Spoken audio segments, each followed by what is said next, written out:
Mesdames, Messieurs, bonsoir. Nous recevons ce soir, dans le cadre de notre série d'entretiens avec les membres du gouvernement, le ministre des Mines, le commissaire-colonel Ousmane Abarchi. Monsieur le ministre, bonsoir et merci d'avoir accepté notre invitation où nous allons parler de votre lettre de mission. Je précise que vous avez la charge du ministère des Mines, un ministère qui est sous les feux de l'actualité depuis le 26 juillet où l'exploitation de l'uranium et bien d'autres ressources minières du pays focalise toutes les attentions de nos concitoyens tellement les Nigériens fondent assez d'espoir sur ces ressources pour une meilleure qualité de vie. Pour commencer cet entretien, cette question, Monsieur le ministre, comment se porte le secteur des mines depuis l'avènement du CNSP, sachant que c'est dans ce domaine que doit se traduire concrètement et avec force l'affirmation de notre souveraineté pour le bonheur de notre peuple. Bismillahirrahmanirrahim, alhamdulillah. Donc mes remerciements à la RTN qui nous offre cette opportunité de parler du secteur minier dans un devoir de transparence et de redevabilité envers le peuple nigérien qui continue à nous accorder sa confiance.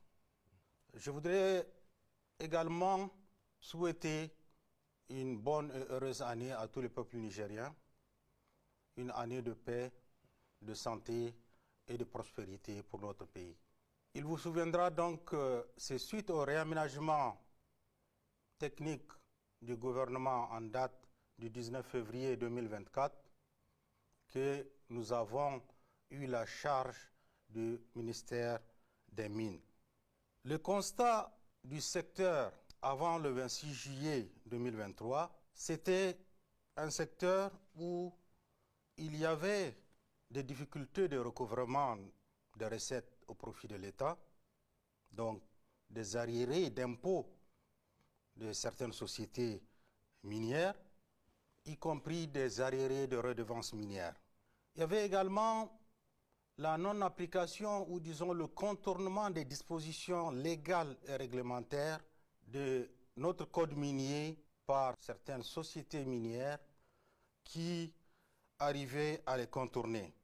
Il y a également l'attente grande de notre peuple pour la mise en valeur de certains gisements, certaines ressources sur lesquelles il pouvait asseoir son développement. Et donc ces gisements-là étaient mis sous cocon par certains opérateurs, certaines sociétés, notamment certaines multinationales, et refusaient de les exploiter contrairement aux dispositions légales qui leur ont attribué ces permis d'exploitation. Et donc, depuis notre prise de fonction, nous avons reçu notre lettre de mission de la part du président du CNSP, chef de l'État, le général de brigade Abdrahmane Chani. Les attentes dans cette lettre de mission se résumaient en 3 points.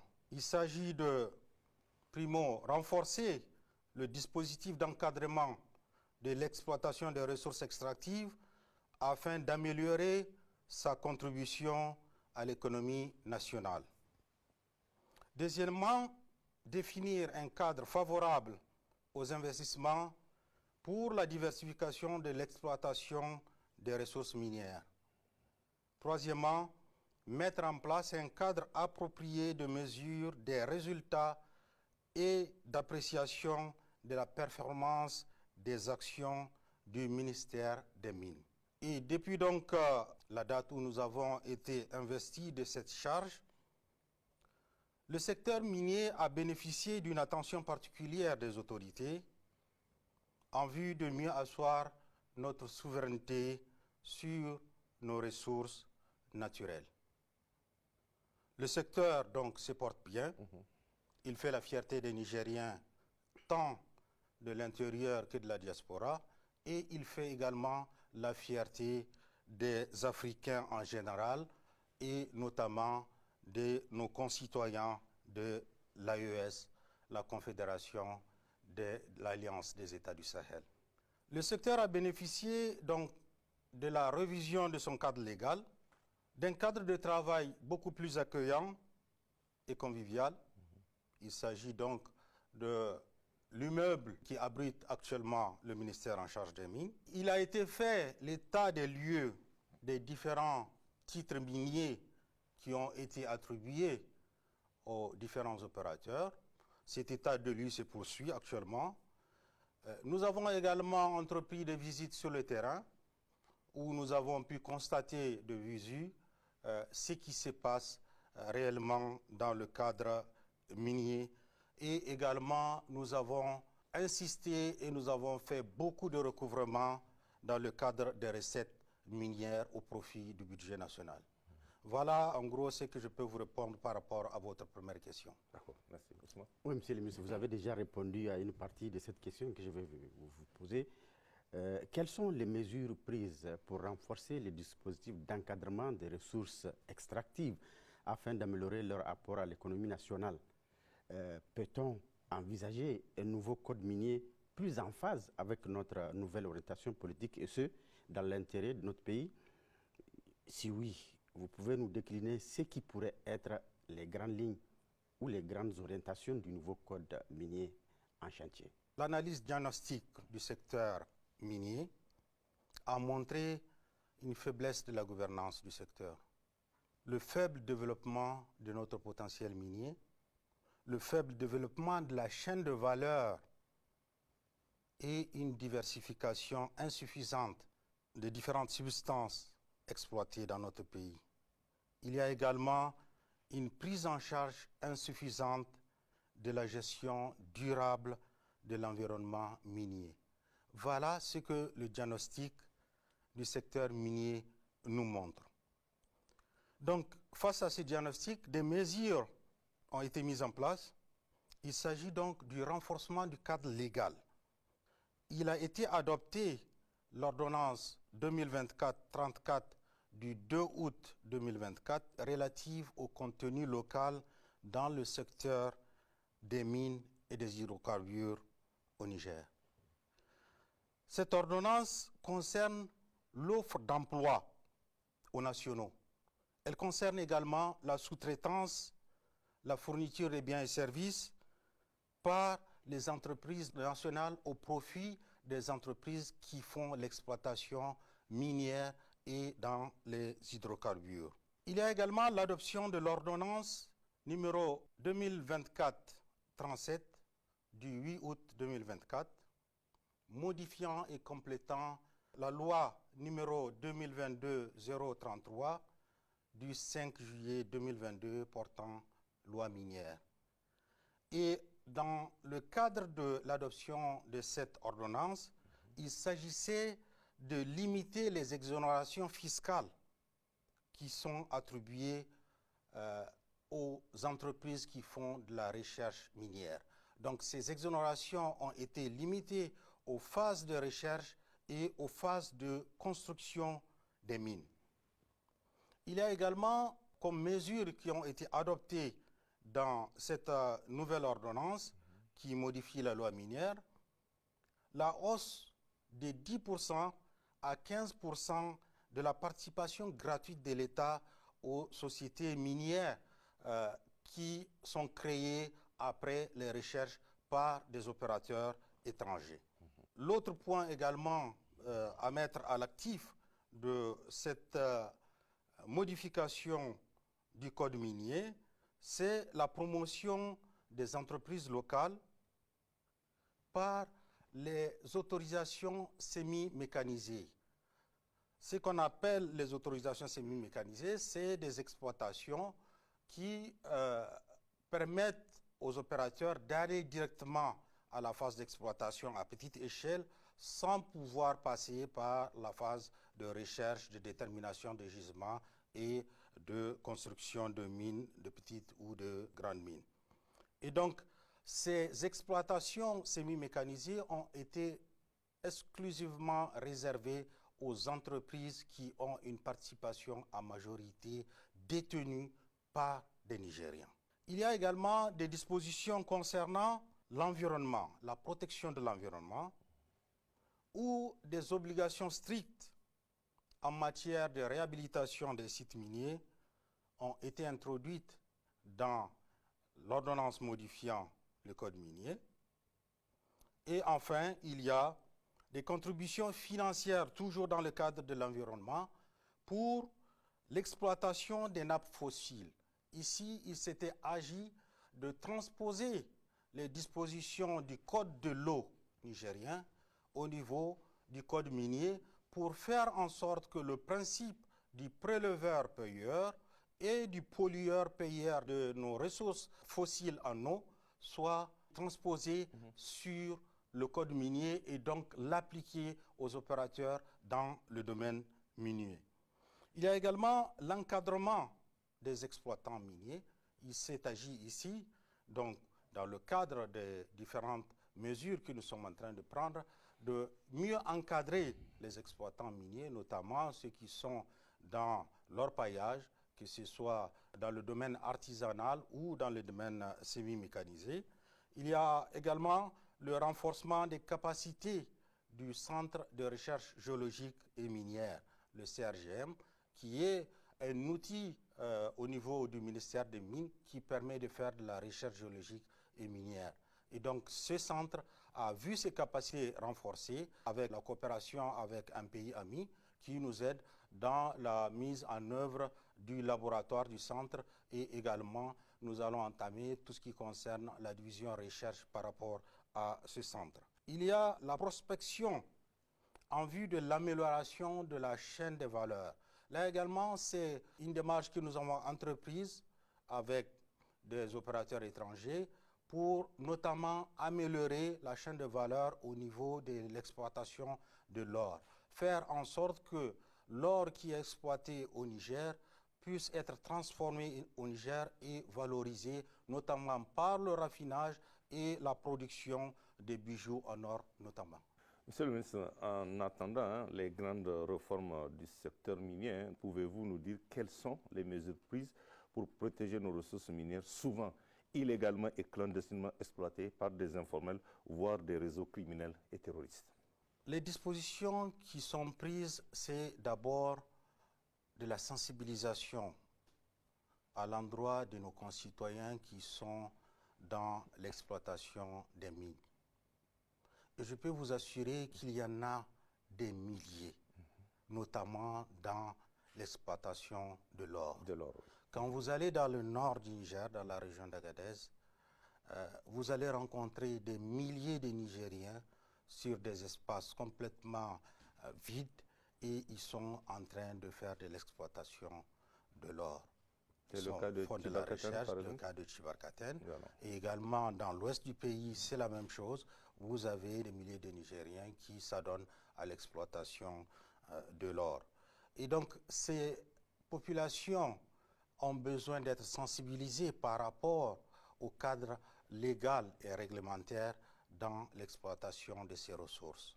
Et donc, nous les sensibilisons à se formaliser pour sortir de l'illégalité. Et nous les accompagnons dans ce sens-là pour les démarches administratives qu'il faut faire pour pouvoir acquérir un titre minier. Nous avons également entrepris également là, et c'est normal, des mesures répressives à l'endroit de certains opérateurs qui sont dans l'illégalité. Et là, c'est la juste application des dispositions légales et réglementaires du Code minier. Je peux, à ce titre, vous dire qu'il est prévu dans le Code minier des peines de prison en cas d'exploitation illégale. Il est prévu des amendes, des dédommagements et des saisies du matériel avec lequel les opérateurs sont en train de faire illégalement l'exploitation. Nous avons eu des cas récemment, dans la région d'Agadez toujours, où certains ressortissants étrangers se sont permis de faire de l'exploitation sans en avoir l'autorisation. Et donc, à ce niveau-là, nous avons saisi la justice, nous avons porté plainte avec constitution de partie civile par le ministère des Mines. Et ces opérateurs-là, il y en a 2 groupes dans la région qui ont été arrêtés et mis en prison en attendant leur jugement. Il y a également les déguerpissements de certains sites illégaux, notamment là également toujours dans le nord, notamment dans le département de Bilma. Il y a beaucoup de sites illégaux et tout dernièrement, ce n'est que la semaine dernière d'ailleurs, nous avons procédé à des opérations en collaboration avec les FDS, des opérations donc de déguerpissement et de saisie du matériel d'exploitation qui est utilisé dans ce domaine-là, et également un site dans la zone de Makalondi qui a été là également déguerpi par nos FDS. Monsieur le ministre, vous pouvez nous dire d'ores et déjà quelles sont les mesures prises à ce jour pour promouvoir un cadre favorable, donc incitatif aux investisseurs pour la diversification de l'exploitation des ressources minières? La révision du cadre légal et réglementaire, c'est l'une des actions qui a d'ores et déjà été faite et qui va certainement se poursuivre parce qu'il n'y a pas de loi qui soit parfaite. Et donc, nous continuons à réfléchir, à faire du benchmarking avec des pays reconnus dans le cadre des dispositions légales et réglementaires attractifs pour les investissements miniers. Et donc, nous allons poursuivre ce travail de révision du cadre légal et réglementaire. Il y a également la promotion de l'investissement local par les opérateurs publics et privés nationaux. C'est à ce niveau-là que nous devons faire un gros effort pour sensibiliser notamment la jeunesse nigérienne à investir dans le secteur minier. À investir à leur échelle. Il ne s'agit pas simplement d'aller vers des grandes mines industrielles. On peut commencer par des petites exploitations semi-mécanisées pour grandir. Et pour cela, donc, nous faisons appel aux Nigériens, notamment de la diaspora, qui ont les moyens d'investir dans ce domaine-là, de venir le faire dans leur pays. Et également, nos opérateurs économiques qui ont une certaine capacité, nous les sensibilisons à venir investir dans le domaine minier parce que c'est un domaine qui peut porter l'économie nationale dans notre pays. Quels sont quelques exemples que vous avez par rapport à ces mesures incitatives pour ceux qui nous regardent? Rien que la semaine dernière, par exemple, j'ai pris contact avec le président de la Chambre de commerce et d'industrie du Niger pour lui dire qu'il y a une société d'exploitation minière avec laquelle nous avons échangé et qui est prête à ouvrir le capital de cette société. Et donc, nous sommes allés vers lui en demandant de voir avec les opérateurs économiques nigériens pour pouvoir s'intéresser à investir dans le capital de cette société-là. Cette société est présentement en construction de sa mine et cherche des investisseurs, et elle était en train de chercher à l'étranger et nous lui avons suggéré de venir vers nous pour pouvoir voir si on a des opérateurs nationaux qui peuvent investir, par exemple, dans les mines. Nous participons toujours à des forums internationaux pour faire la promotion de notre pays et défaire la campagne d'intoxication qui a été faite à notre pays, notamment pour son secteur minier. C'était d'ailleurs l'objet de votre visite en Russie, c'est ça? Tout à fait. Nous gardons les bras ouverts tout en ayant nos poings fermés en ce qui concerne notre souveraineté sur nos ressources naturelles pour le bien-être de nos populations. Monsieur le ministre, le gouvernement a décidé de la création de plusieurs sociétés minières nationales. Qu'est-ce qui a motivé cette décision et quel est l'état d'avancement de ce projet? Parce que les Nigériens attendent depuis l'annonce. Ce qui a motivé tout d'abord cette décision, c'est un constat. Le premier constat, c'est que notre pays, le Niger, est riche en ressources minières. Très riche même. Très riche. Voilà. Et le deuxième constat, c'est qu'il n'y avait pas de société d'État exclusivement dédiée à l'exploitation minière dans notre pays, malgré la richesse minière de notre pays, ce qui est un paradoxe. Ouais. La seule société qui est dédiée à 100% au secteur minier, c'est la Sopamine, qui est sous la tutelle du ministère des Mines, mais qui est principalement dédiée à la gestion des participations de l'État dans les différentes sociétés minières qui sont créées avec participation de l'État. Pour ainsi vous dire, même les substances aussi précieuses et aussi inoffensives comme l'or n'ont pas suscité d'intérêt pour les régimes précédents. Oui. Alors qu'aujourd'hui, l'or est à son plus haut niveau. La semaine dernière, en une journée, l'once d'or a pris une vingtaine de dollars de plus. Des multinationales étrangères, donc là également c'est l'autre constat, c'est qu'il y avait des multinationales étrangères qui gardaient donc par devers eux des gisements de classe mondiale inexploités et qu'elles gardaient sous cocon. Le cas de Imorem, par exemple? Le cas de Imoraren SA. Et donc, c'est au regard de tous ces constats-là, et vu la nécessité de faire de notre secteur minier un levier de notre économie, de notre développement économique et social, que nous avons pris la décision de créer ces deux sociétés. Il s'agit donc de la société Mazumawa National Gold Company et de la société Timersoy National Uranium Company. Donc, l'une est dédiée à l'or, à l'exploitation de l'or, et l'autre dédiée à l'exploitation de l'uranium dans notre pays.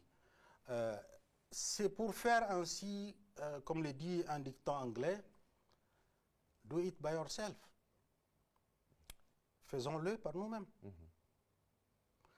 Et donc, ces sociétés vont nous permettre de créer des emplois, de développer des infrastructures locales, de générer des ressources financières au profit de l'État et de renforcer nos capacités technologiques et logistiques. Par rapport à l'avancement dans la mise en œuvre de ces sociétés, je peux d'ores et déjà vous dire que Mazumawa est déjà en pleine activité. Le ministère des Mines leur a attribué un permis de recherche dans le sud Maradi.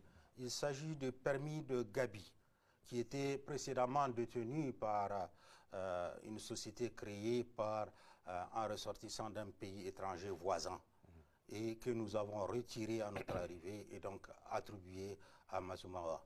Également, elle a un autre permis de recherche sur la zone de Anissa, qui fait une centaine de kilomètres carrés, pour lesquels ils sont déjà en train de faire de l'étude géophysique.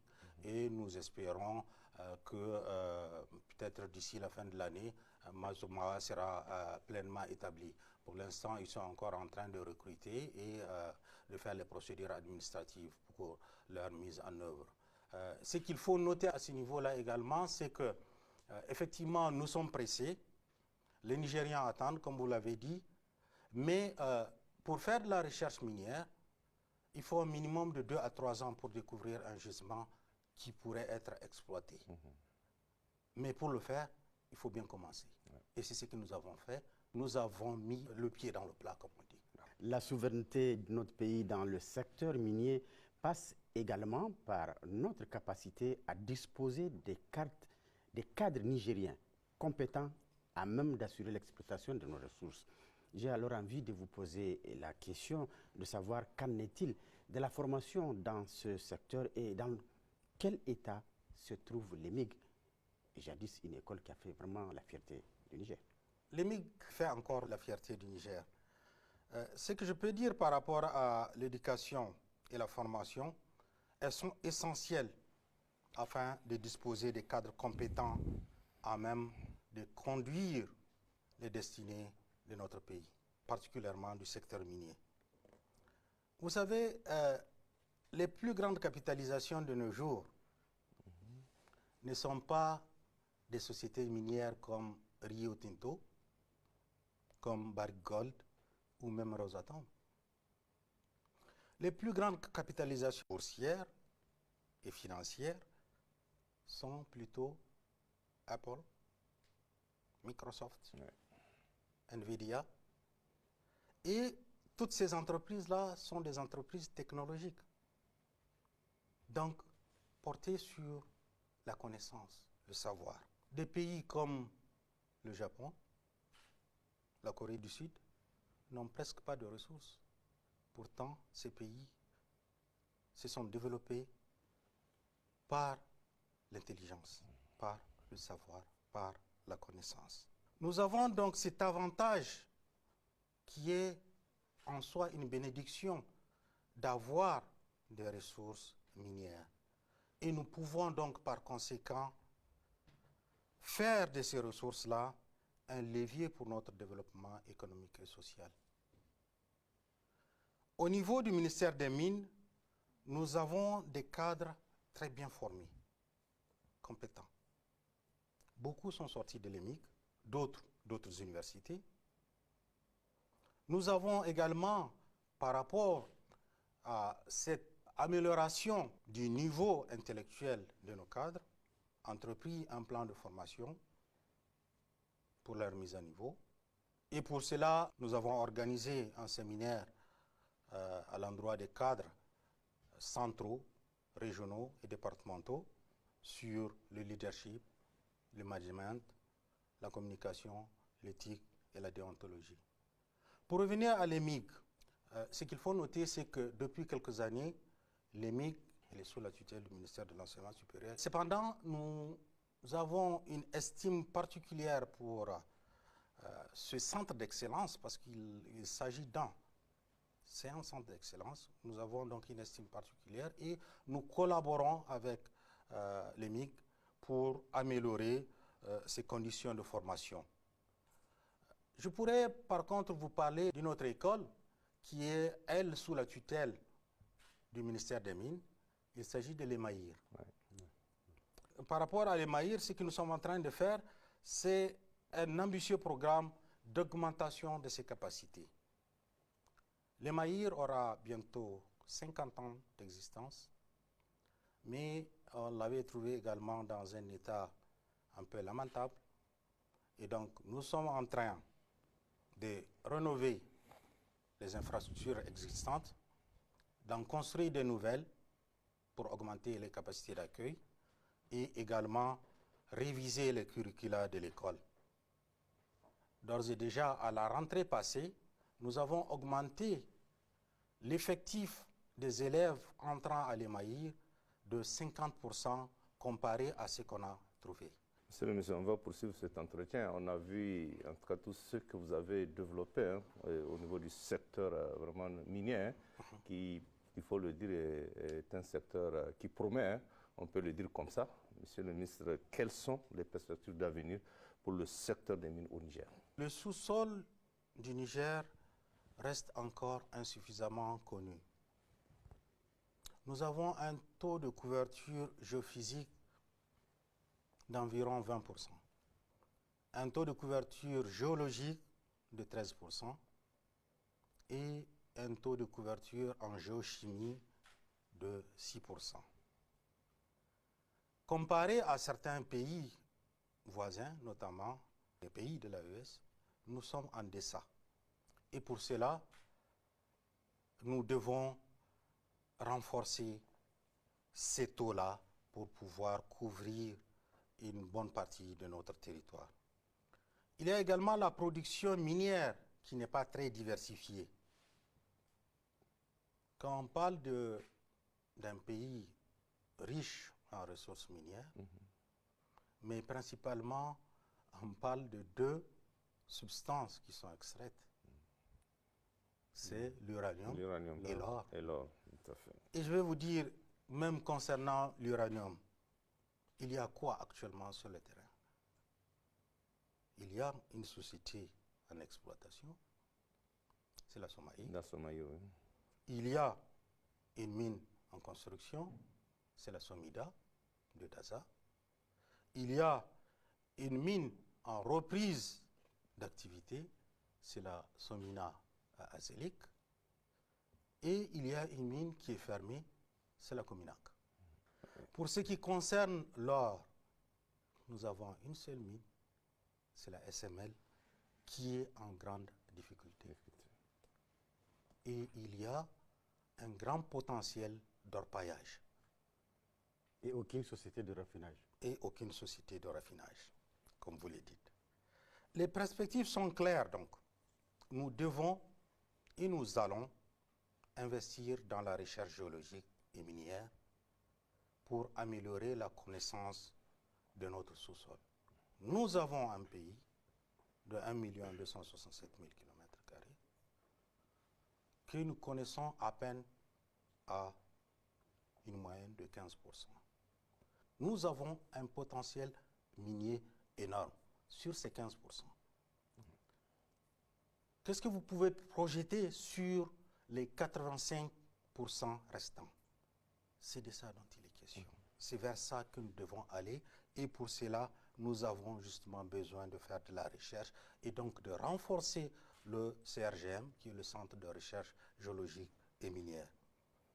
Nous avons besoin également d'attirer les investisseurs nationaux, d'abord les investisseurs nationaux, à commencer par l'État lui-même, qui a pris le devant et est en train d'investir dans les mines à travers ces deux sociétés-là qui ont été créées. Et enfin, nous devons encadrer l'artisanat minier. Notre ambition est qu'à l'horizon 2035, le Niger se dote d'un secteur minier intégré, productif et véritablement souverain, à travers le développement du capital humain, l'innovation, la digitalisation et la modernisation du secteur. Il s'agit donc d'un avenir des plus prometteurs que celui du secteur des mines. Monsieur le ministre, nous sommes dans une nouvelle dynamique consacrée par l'avènement de la Confédération des États de l'AES. Avez-vous des projets ou envisagez-vous, dans le cadre donc, de cette AES, l'exploitation ou la commercialisation en commun des ressources minières pour une meilleure efficacité et une véritable indépendance dans ce secteur? Nos trois pays, le Niger, le Burkina Faso et le Mali, partagent cette région très riche en ressources minières qui s'appelle le Liptako-Gourma. La zone des trois frontières. D'où, d'ailleurs, la charte du Liptako pour la Confédération de l'Alliance État du Sahel. Il y avait déjà donc l'autorité de développement intégré de la région du Liptako-Gourma, dont l'objet est de promouvoir la mise en valeur et le développement des ressources minières, énergétiques et d'autres ressources comme hydrauliques, agricoles, pour cette région. Au sein de la Confédération AES, pour nous, nous devons donc mutualiser nos forces, approfondir les recherches dans le domaine minier pour découvrir des gisements qui pourraient être transversaux, c'est-à-dire à cheval sur plusieurs frontières, et qui pourraient faire l'objet d'exploitations communes entre nos différents pays. C'est acté ou c'est en... C'est en cours, c'est déjà dans le programme de la Confédération, dans le volet développement, il y a un aspect qui est dédié au développement de la coopération minière. Monsieur le ministre, vous l'avez évoqué en début de cet entretien, parlant des points qui sont inscrits dans votre lettre de mission. Alors, monsieur le ministre, quelles sont les mesures prises par votre département ministériel pour la mise en place d'un cadre approprié de mesures de performance des actions de votre ministère, justement? Le ministère des Mines a mis en place plusieurs mesures pour établir un cadre approprié des mesures de ces performances. Cette performance sera mesurée par une série d'indicateurs économiques, sociaux et environnementaux. Il s'agira notamment de la contribution du secteur au PIB du Niger. Nous suivons cet indicateur-là et je peux vous assurer qu'il est de plus en plus prometteur. La contribution du secteur, en tout cas depuis l'avènement du CNSP, ne fait que croître par rapport aux recettes qui sont engagées par notre Trésor national. On peut avoir une idée précise par rapport à cette question? Écoutez, ça se compte en milliards. Ce qu'il faut noter à ce niveau-là, c'est que en début d'année dernière, nous avons suspendu l'attribution des permis miniers en attendant de faire donc l'audit des différents titres miniers. Et quand nous avons repris, vers la fin de l'année, le ministère a dû contribuer aux alentours d'une dizaine de milliards au trésor public. Il y a également donc les revenus des travailleurs qui doivent, c'est un indicateur là également, les revenus des travailleurs du secteur qui sont suivis, les investissements dans le domaine de la recherche et l'exploitation minière, ça également c'est des indicateurs qui sont suivis, combien telle entreprise a investi dans le domaine de la recherche ou dans le domaine de l'exploitation minière. Nous suivons également la création des emplois directs. Nous suivons la formation et la sensibilisation des acteurs du secteur comme indicateur. Les mesures également de protection de l'environnement sont un des indicateurs qui est suivi et monitoré au quotidien.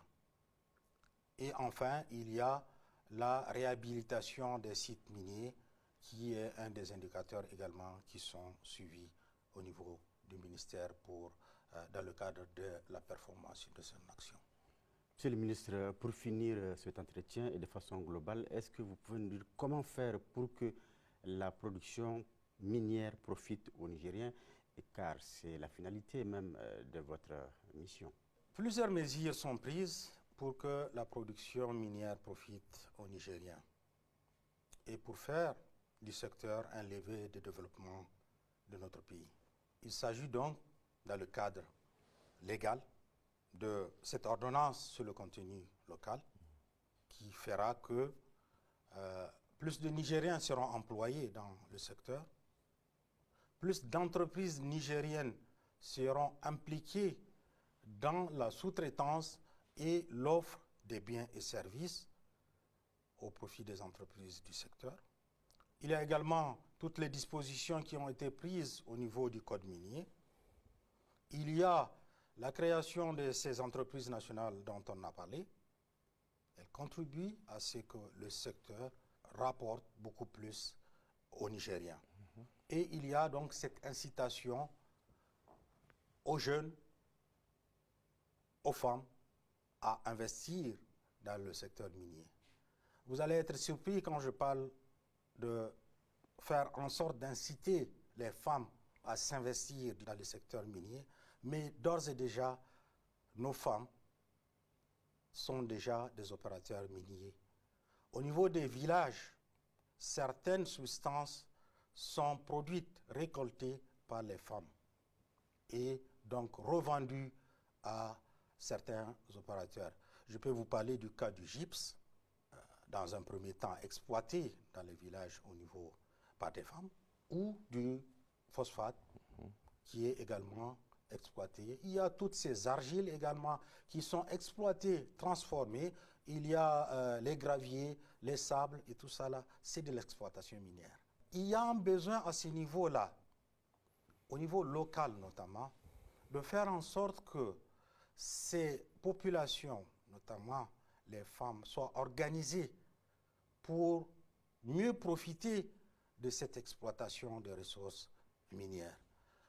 Également au niveau des jeunes, comme je l'avais dit précédemment, c'est de s'investir dans le domaine minier. C'est un des secteurs qui peut très facilement développer notre pays et apporter des ressources à notre jeunesse.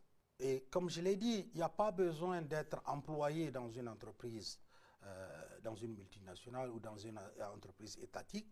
Il y a besoin d'entreprendre soi-même, d'aller à la recherche de certaines substances qui se revendent et qui se transforment souvent, même au niveau national, pour pouvoir produire notamment par exemple des engrais. Et j'ai rencontré des jeunes Nigériens souvent qui viennent de la diaspora, qui sont intéressés et qui sont investis actuellement dans la production par exemple des engrais pour là également faire en sorte que ces substances-là fasse en sorte que nous atteignions notre souveraineté alimentaire et peut-être même, comme le dirait quelqu'un, nourrir l'Afrique et le monde. Nous pouvons le faire avec ces substances-là, car nous avons les terres arables, nous avons l'eau dans le sous-sol pour pouvoir développer ce secteur également qui est l'agriculture. Quel sera votre mot de la fin?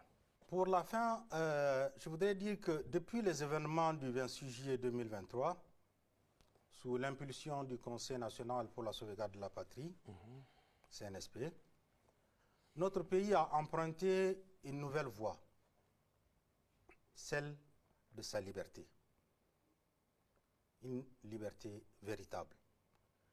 Une liberté qui dépasse les apparences, où chaque citoyen a aujourd'hui la fierté de voir ses richesses nationales exploitées dans le cadre de la transparence, de l'éthique et de l'intégrité. Nous sommes un pays riche en ressources minières. Cependant, les ressources minières, aussi abondantes soient-elles, sont épuisables. Une mine, ça dure une vingtaine, une cinquantaine d'années maximum. Mais ce sur quoi nous devons le plus nous porter, car les mines ne sont pas renouvelables. Une fois épuisés, les gisements, ils ne se reconstituent plus. C'est de créer des compétences, comme je l'avais dit tout à l'heure, créer du savoir-faire, faire de l'intégrité de nos hommes et femmes qui exploitent ces ressources pour que ces ressources puissent apporter un développement humain, un développement social, un développement économique, et que le pays puisse fonder son développement sur l'exploitation de ces ressources-là. C'est pourquoi l'investissement dans les ressources humaines est indispensable. Le capital humain est la richesse la plus précieuse du Niger. Nous avons une population grandissante et qui a besoin d'investissement en elle pour construire le Niger de demain. J'en appelle donc à chaque Nigérien de s'investir aujourd'hui pour les générations actuelles en investissant dans le domaine minier pour faire en sorte que cet investissement-là puisse être porteur de développement économique, social et surtout humain au profit de nos générations futures. Je vous remercie. Merci, M. le ministre, pour cet entretien. Merci beaucoup. Je vous remercie aussi. Mesdames, Messieurs, c'est la fin de cet entretien. Merci de l'avoir suivi. Et notre prochain invité est le ministre de l'Environnement, de l'Hydraulique et de l'Assainissement, le colonel Ablaye Mezama. Excellente soirée à tous. Au revoir.